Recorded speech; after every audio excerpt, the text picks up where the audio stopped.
गुढीपाडवा रमजान ईद आणि 14 एप्रिलला आंबेडकर जयंती त्यानंतर रामनवमी या निमित्तानं पोलीस विभागाने आयोजित केलेल्या शांतता समितीच्या बैठकीला उपस्थित आपल्या विभागाचे उपविभागीय पोलीस अधिकारी सुलतान साहेब, रद्दार ठेकेदार, मंचावर उपस्थित चाचाजी कांबळे, देशमुख साहेब, अरविंद केदार आणि समोर उपस्थित सर्व सुजाण नागरिक, पत्रकार मित्र, मी काही जास्त वेळ घेणार नाही.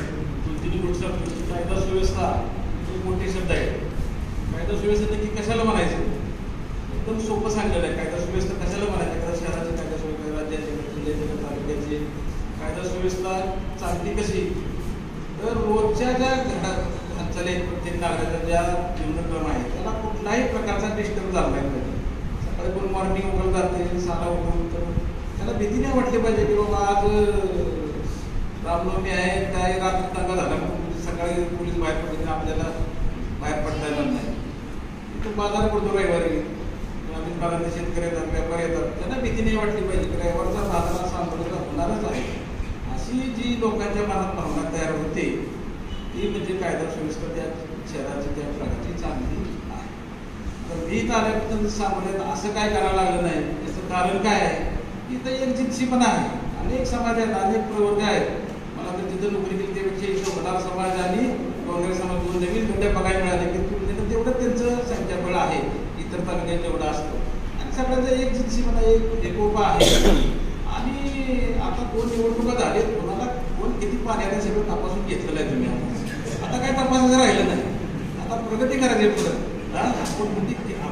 आपण किती पाण्यात आहे प्रत्येकाला दोन निवडणुकांना सांगितलंय, शहरात सांगितले, ग्रामीण भागात सांगितले, दोन्ही निवडणूक काय होते. आता ह्या राजकीय विषय ह्या सणात आणायचा विषय काय राहिलेला नाही. नगरपालिका आहे, नगरपालिकेला ताकद सगळ्याला माहीत झाली. त्यामुळं आपण वादविवाद करून ताकद कमी करायची का एकपा करून पुढे जायचं हा सगळ्यांचा पुढे प्रश्न आहे. आणि या प्रश्नाचं उत्तर तुमचं तुम्ही शोधलं आणि आम्हाला माहित आहे तुम्ही आमच्याकडे वाद करताना चहाच्या टपरी लावून एक असतात सगळेच पक्ष. आम्ही एकाला एक बोलत तर दुसऱ्याने सांगतो साहेब तुम्ही त्याला असं बोलतात, बाहेर जाऊन तुम्ही एकच आहे. आणि भाकरे साहेबांनी शिवजयंतीचं एकदम चांगलं नियोजन करून कार्यक्रम केला. तसंच आंबेडकर पुतळ्याचाही कार्यक्रम बाबा ते गालबोट लागले पाहिजे. एवढं लक्षात ठेवलं पाहिजे की आपल्या श्रद्धा जो बंदिस्त आहे तो काढत नाही. मिरवणुकीच्या वेळेला त्या श्रद्धा रस्त्यावर येतात. रस्त्यावर यायला श्रद्धा आल्यावर त्याला थोडासा गालबोट लागण्याची शक्यता जास्त असते. एकच गोष्ट नाही, मान अपमान परंपरा आणि सगळ्यात महत्वाचं म्हणजे मिरवणूक होतच नाही आजकाल. तुम्हाला माहिती आहे कशामुळे मिरवणूक. तेवढा जर प्रकार टाळला कमी केला तर सांगोल्याचं वातावरण माझा सावा तालुका आहे की इतर तालुक्यापेक्षा एवढं शांत राहील अधिकाऱ्यांनी तेवढा त्याला त्रास कमी होतो. जेवढं तुम्ही ऍग्रेसिव्ह वस्तू राहिले तेवढा त्रास, कारण बाहेर जाऊन तुम्ही एकच आहे. अनेक प्रकरण बघितले तर तसंच सौहार्दपूर्ण वागणूक वातावरण आम्हाला पण काय पाहिजे. आम्हाला पण आमच्या फॅमिलीसोबत वेळ घालवायची आहे, करायचं. ताजी दंगल PSI 4 किलो घरी नाही, DY साहेब 4 किलो घरी नाही, पोलिसांचा तर या गोष्टीला सगळ्यांनी पोलीस तरी कोण आहे आपल्यातलाच एक घटक आहे, आपल्यातलाच एक माणूस आहे.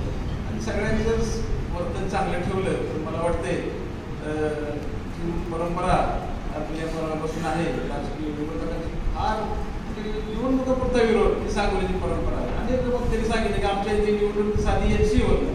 मी सांगतो करावं की 2 इलेक्शन घेतले आम्ही, काही त्रास झाला नाही आम्हाला, शांततेत निवडणुका पार पडल्या. बरं आम्ही लोकांनी सांगितलं आम्हाला की चांगल्या निवडणुका झाल्या मागच्या वेळेपेक्षा. झाल्या का नाही काय म्हणतात आमच्या महत्वाचा मुद्दा निवडणुका झाल्या. तर सगळ्यांनी सहकार्य करावं अशी विनंती करून माहिती